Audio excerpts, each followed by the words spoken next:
Am I wrong for asking my girlfriend not to eat so much? I know the title sounds bad, but this is a pretty specific situation, so please hear me out. I, 26 male, have been dating a woman we will call Ashley, 26 female, for about 3 months. Ashley grew up financially well off and relatively privileged and has been a point of friction in our relationship, with her not understanding / grasping the level of poverty I and my family grew up with. It is also relevant to the story that Ashley is a heavier person and is a very vocal advocate for body positivity and will very assertively stand up to anyone fat-shaming herself or others. The other person who is relevant to the story is my grandma, who is 70 years old. My grandma is a wonderful woman, but she is both very proud and very broke.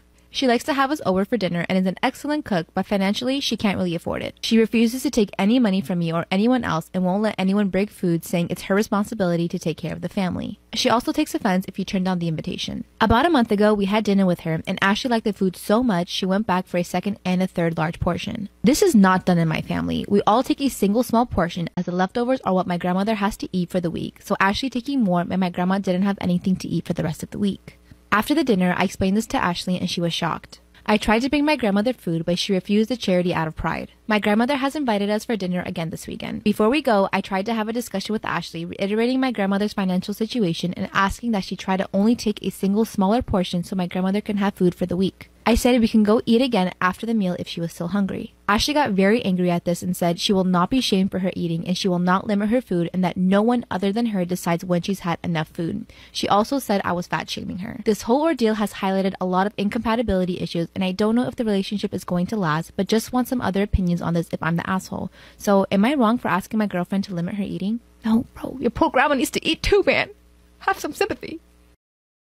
Story time about how I hooked up with my best friend's fiance and all of the groomsmen. Disclaimer, this is not my story time. It was sent to me on Instagram. I repeat, this is not my story time. My best friend and I met 2 years ago. Her and I both worked at stripper clubs and we made a lot of money together. One day she met this guy at the club and he took her out on a date and then they got engaged about 2 months later. Yep, it was really fast. Me, on the other hand, I dated a bunch of guys and never really found anyone because they would all ghost me. When my best friend decided to get engaged, I told her I would help her plan the wedding. At first it was really fun, but soon my best friend turned into a bridezilla. She was the worst. She was always angry, super emotional, and didn't like any of the things that I helped her choose. Oh my god, and when it came to the cake, she was totally indecisive. That's when she started getting to a lot of fights with her fiance because he wasn't pulling his weight. Which, trust me, I totally understood because he was more interested in playing football with his friends and hanging out with his friends than actually helping her out with the wedding. This to me, of course, was a really big red flag. I actually started getting more and more suspicious of him, so I decided to do some digging. On his Instagram, I saw that he followed a bunch of local girls. So I decided to make a second Instagram and basically pretend I was him. I reached out to these girls and told them that I was him and that I just made a second account and that I wanted them to know that this was my account. And believe it or not, some of these girls fell for it and had full-on conversations with me thinking I was him. In order to find out information, I would ask them questions. And sure enough, some of these girls were telling him that they had so much fun the last time they saw him. One even asked to see him again. This really stressed me out a lot because I didn't know how to break the news to my best friend. At that time, I just didn't know how to cope with stress, so I basically went and got drunk. I was super upset at my best friend's fiance, so I decided to call him and confront him about it. So I called him and told him that we needed to meet up. And he said yes. Mind you, I'm still drunk. He shows up to my apartment, comes in, and brings beers with him. I was like, oh my god, he's actually gonna try to hook up with me. I knew it right away. Part of me was like, what the heck? But the other part of me was like, I mean, he is cute. Ever since he started dating my best friend, I could tell that he was a little flirty with me, but it never occurred to me that he actually wanted to actually hook up with me. But I knew that he was only doing this because he thought I was super drunk. So I started drinking some more beers and it happened. I woke up feeling super sick to my stomach. I knew what I had done and I didn't know how I was going to tell my best friend now. Thankfully, he had already left my apartment when I woke up. That same night, one of the groomsmen was hosting a party at his house. My best friend and I got ready together in her house and then we went over to the party. And the whole time she kept asking me what was wrong. She could tell that something was off. I couldn't even look her in the eyes. We went to the party and I basically hooked up with all of the groomsmen in one night. That's when my best friend's fiance came up to me and asked me what I was doing because he saw me making out with 3 of the other guys. He grabbed my arm and told me that I needed to relax and that if I wanted to be with him that I couldn't be hooking up with his friends. I was so shook. He actually thought I was going to continue a relationship with him, and the whole time I'm only doing this because I'm trying to get him out of my system. A few days passed by and I still don't know how to tell my best friend. So I cooked dinner and invited my best friend over. I was going to break the news to her. As soon as she came into my apartment, I just said it. I told her I hooked up with her fiance and all of the groomsmen, and that I caught him cheating on her. Part 2 is up.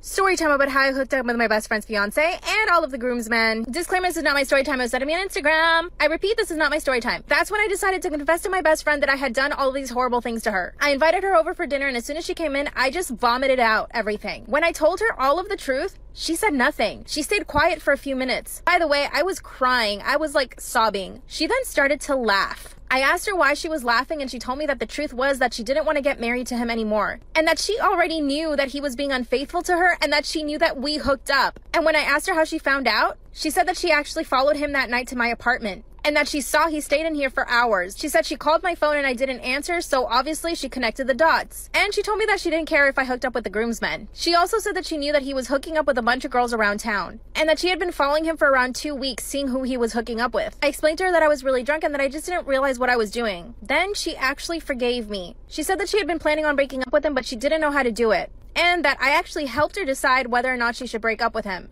But she was really angry. She was mostly angry at her fiance. So here's what we did. We got his car impounded. We even called his parents and told him what he had been doing. She even called the landlord and told him that he had been doing horrible things in the apartment and that he needed to be kicked out ASAP. She ghosted him and blocked him from everything. Luckily, my best friend lives in a gated community, so he actually couldn't come into her apartment.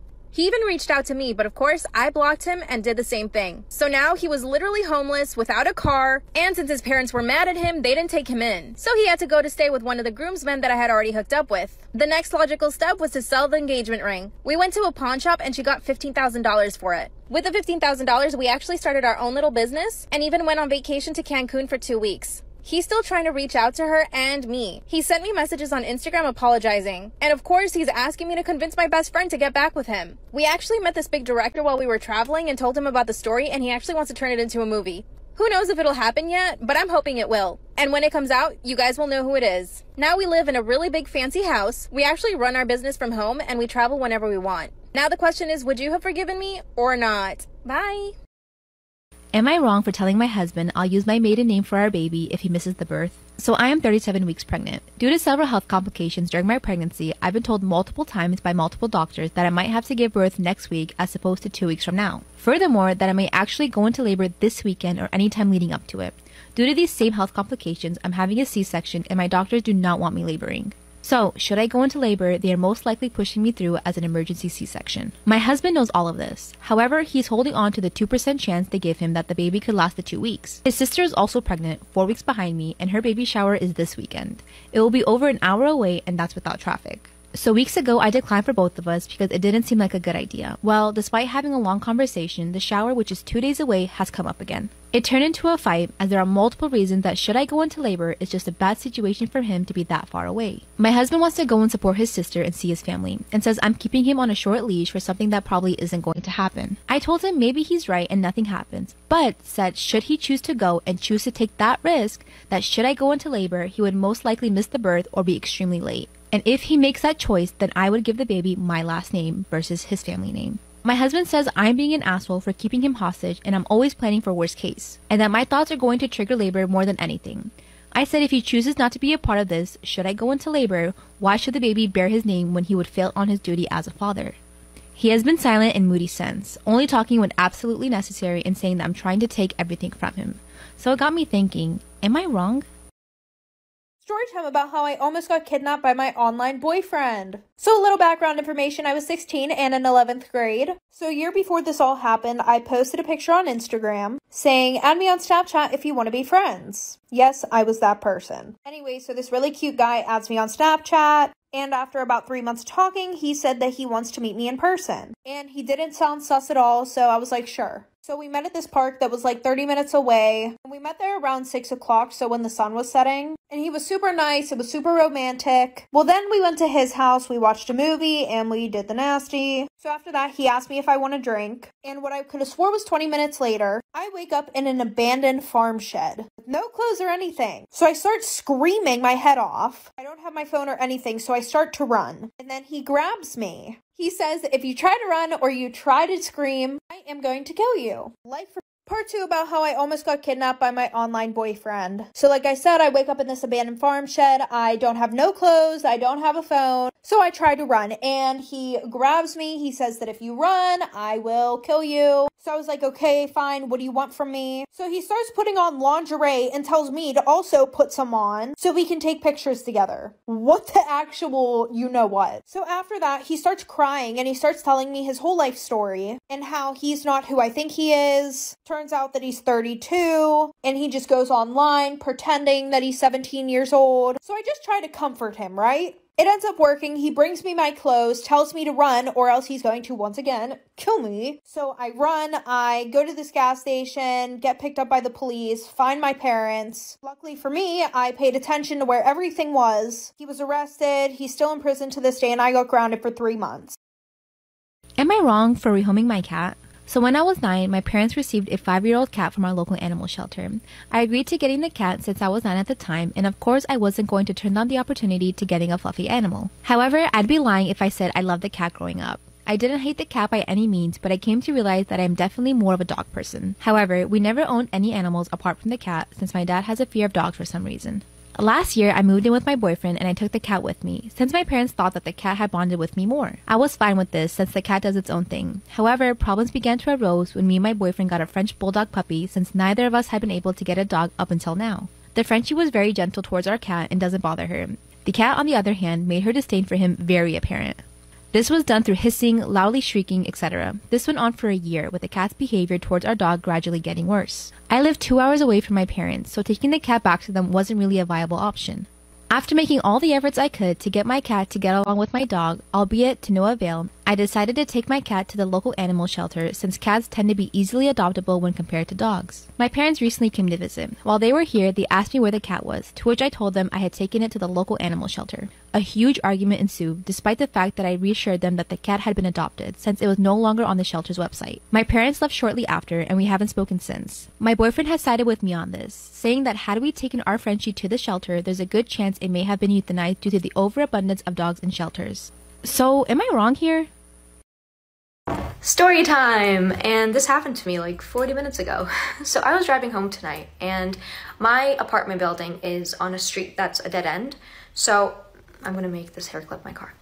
So I was driving onto my street. So if this is my street and it like ends there, my apartment building is here. So I was coming with my car here and I turned there onto the street and I parked about here. So all I had to do was walk from here to here, which is like 10 meters. And that's like, what, 30 feet or something. So it's really, really close. All I had to do was walk there.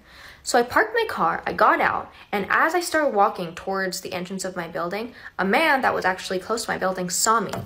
And suddenly, he started running towards me. And as he was running, he was yelling, "Shut your mouth! Shut your mouth!" So I, luckily, was still close to my car. So I jumped back in and I locked the doors. And just as I did that, the man arrived at my car. So because I was already inside, he went to the front of my car, so here, and he put his hands on the hood of my car. And he was like, "Get out of the car! Open the window! Get out of the car!" So I was sat there and I knew what I had to do was put the car in reverse and back out of there to go back from where I came from because that's the only street out. So I put my car in reverse and his hands are still on the hood and he's still yelling at me. And I reverse, and as I'm doing that, he like follows my car and is like, you know, like following my movement with the car. So I was like, okay, well, I have to like really quickly like turn to go that way because if he goes to block the street, I'm stuck. Like I literally can't get out. So he's following me, his hands are on the hood of my car. I quickly turn and I get out of the street that way and I managed to get out.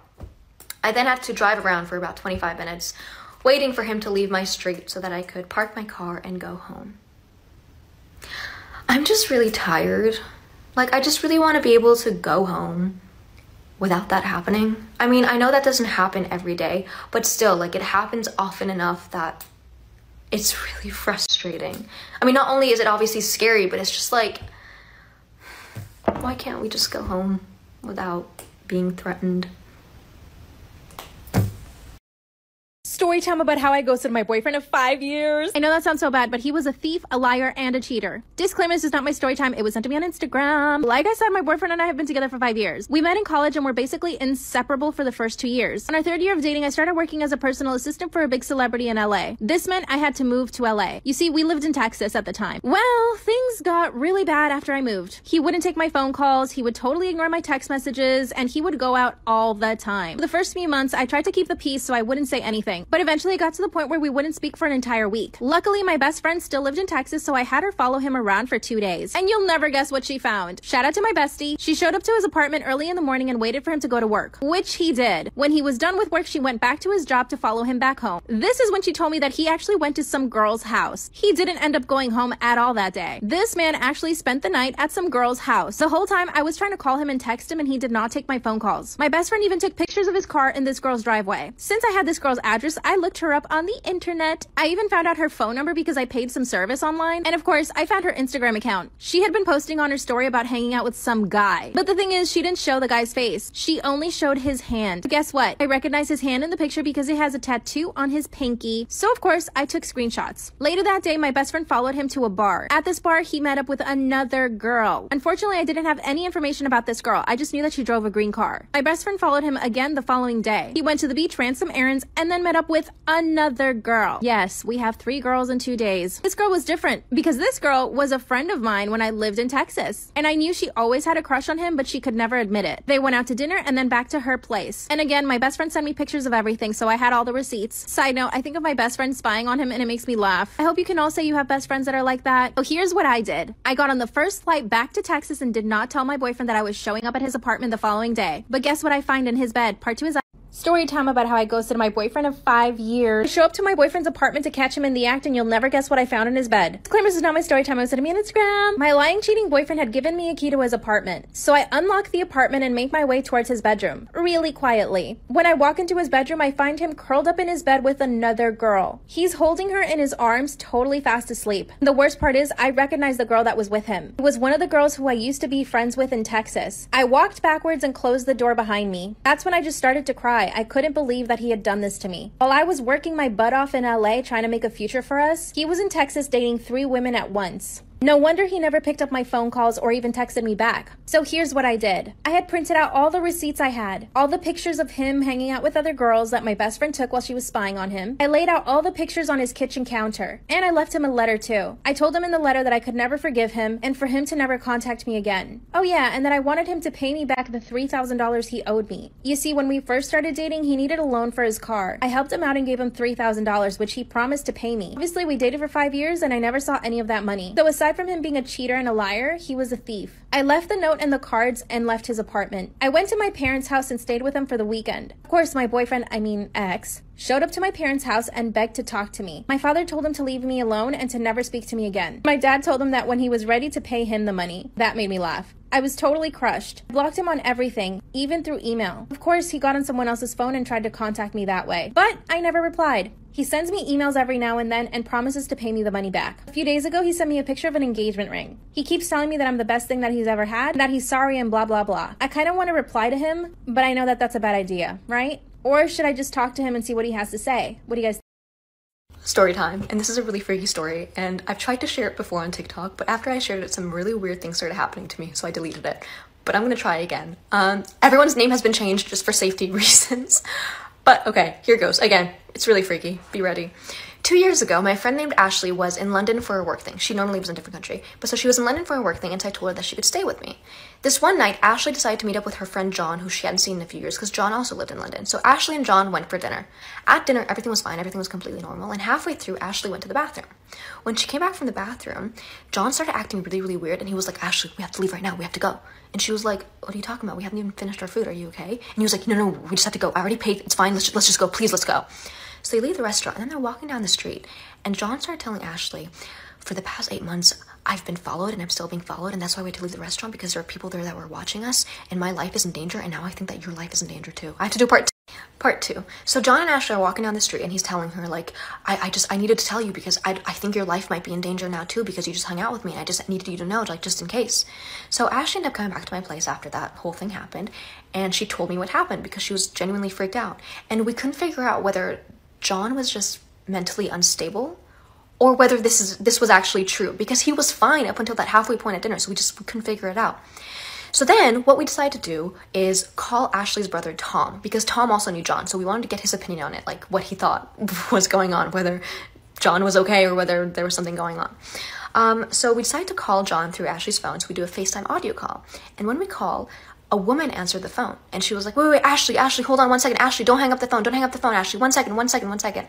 So Ashley then hung up the phone, and I was like, that didn't sound like your brother. And she was like, I don't know who that was. I have to do a part three. So we were really freaked out because we were like, who answered that phone call? Because Ashley did not recognize that voice. So what we decided to do was contact Tom through my phone. So we contacted Tom, and he was like, no, my phone didn't ring. I don't know what you're talking about. And we were like, well, does someone have access to your iCloud? Like, could someone have signed in? And he was like, no one has my password. And we were like, well, is your computer on somewhere? And like someone answered it from your computer because it rang on your computer. He was like, no, my computer's off. I don't know what you're talking about. So Tom then looked at his phone log on his phone, and it said FaceTime audio call answered on another device. So someone had intercepted that call, basically. So what we think happened is what John was saying was true, and these people didn't want Ashley to tell Tom what happened, so they intercepted the call. That's the only explanation that we have, because we don't know who else answered this phone call. I mean, it could be a coincidence, but what are the odds that this one time that we called Tom, someone else picks up? And how did they know Ashley's name? They knew it was, they kept saying, Ashley, hold on. Part 4. So that woman who intercepted that phone call knew Ashley's name, and she kept saying, Ashley, hold on, Ashley, don't hang up the phone, Ashley, 1 second. So like, it's as if they were trying to keep Ashley on the phone to track her location. Maybe, I don't know, it was just really weird. But what's very, very weird on top of all of this is I shared this story on TikTok in August. And the day that I shared it, I got an Instagram friend request from Ashley's mom. But the thing is, I was already friends with Ashley's mom on Instagram. This was a second account. And the second account messaged me saying, hey, what are you up to? So I was like, that's weird. Let me just message Ashley and like ask her if her mom made a second Instagram account. So I messaged Ashley, and she was like, no, that's an imposter account. That's not my mom. What are the odds that the day I shared that story on TikTok, there was a fake Instagram account from her mom? Also, her mom isn't her mom has 100 followers on Instagram. Why would someone pretend to be her? It's not like she's a celebrity and there's like imposters. It's just really weird.